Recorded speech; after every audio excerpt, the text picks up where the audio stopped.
Mateo 18:19 nos dice: otra vez les digo, Jesús hablando, si dos de ustedes se ponen de acuerdo en la tierra acerca de cualquier cosa que pidieren, les será hecho por mi Padre que está en los cielos. Interceder por otro es ponerse de acuerdo con esa persona para apoyarlo en oración, en una necesidad, en un problema, en un anhelo de su corazón. Pero muchas personas creen que la oración de intercesión es la intervención de un ministro o un predicador o un cristiano, un hermano que está más cerca de Dios, y lo digo entre comillas, porque eso es lo que ellos creen, para recibir una bendición o resolver un problema. Hay personas que aún conociendo a Dios y congregándose, siempre están pidiendo a otros que oren por sus hijos, por su matrimonio, o por que la gente se convierta, por sus jefes, por su trabajo. Hasta piden oración hasta para que Dios los haga orar. Creen además que esa oración es algo mágico, que les va a resolver el problema y que además ellos ya no tienen que orar. Cuando le piden a alguien que lo haga, porque como esa persona está supuestamente más cerca de Dios, pues entonces ya no tienen ellos que orar, ni que obedecer a Dios, ni tener fe. Veamos lo que dice la Biblia ahí en Mateo 25 del 7 al 9. Entonces, hablando de la parábola de las vírgenes, que había 5 necias y 5 prudentes, y las prudentes tenían sus lámparas encendidas, estaban esperando al esposo, y ellas tenían suficiente aceite y las necias no. Dice: entonces todas aquellas vírgenes se levantaron y arreglaron sus lámparas. Y las insensatas dijeron a las prudentes: denos de vuestro aceite, porque nuestras lámparas se apagan.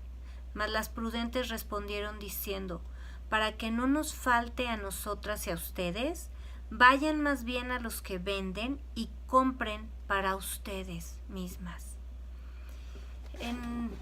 Hace unos días una persona pedía oración y decía: quiero que oren por mí para que Dios me dé un corazón sin falta de perdón y un corazón que obedezca a Dios.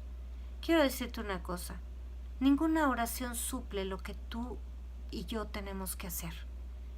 Las oraciones, como repito, no son frasecitas mágicas para que la gente resuelva su vida cuando tiene que orar, cuando tiene que someter su carne, cuando tiene que perdonar, cuando tiene que obedecer a Dios y tener fe.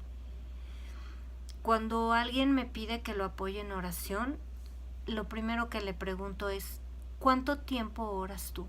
Hay personas que vienen muy afligidas y nos dicen: por favor, ora por mi hijo que está en drogas, ora por mi matrimonio, mi esposo está en adulterio, o mis finanzas han decaído, me quedé sin trabajo.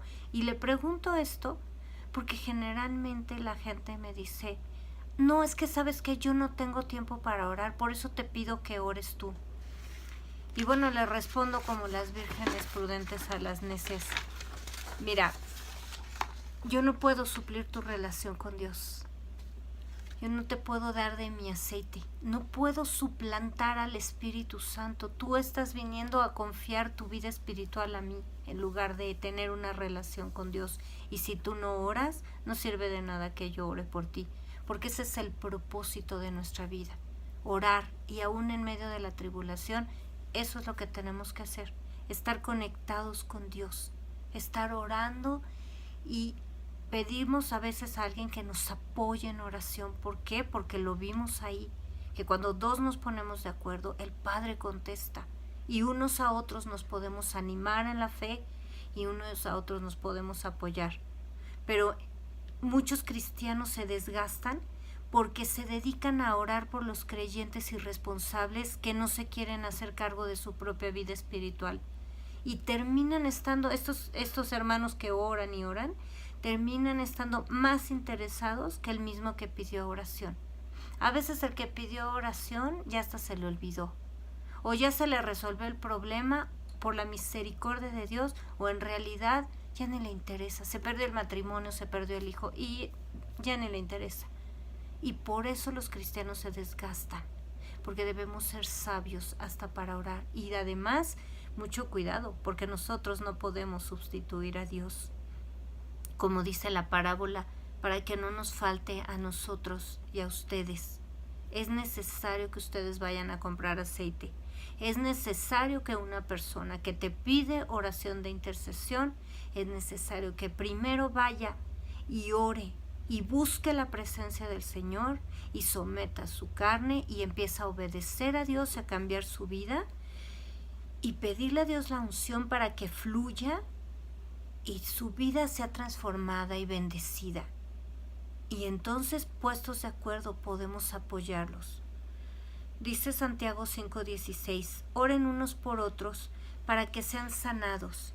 La oración eficaz del justo puede mucho. Aquí nos habla de que oremos unos a otros, nos debemos apoyar, es decir, personas que oran y personas que oran. Entonces, entre todos nos apoyamos en oración. Podemos y debemos orar por nuestros gobiernos que no conocen al Señor, por la gente que no le conoce, o familiares, por alguna situación, por alguna necesidad, por la gente de los hospitales. Esa es la oración de intercesión. Pero no podemos sustituir a Jesucristo en la vida de alguien más, porque Jesús es el único intermediario entre Dios y los hombres. Y es necesario que las personas se acerquen a Dios y crean que es galardonador de los que les buscan, de los que le buscan, y le busquen con todo el corazón para que lo hallen. Así que, hermano, hermana, ora por los demás, pero nunca intentes tomar el lugar del Señor.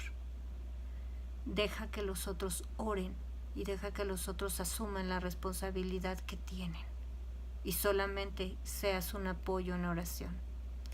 Yo soy la hermana Mónica Lara y gracias por escuchar y por recibir este mensaje.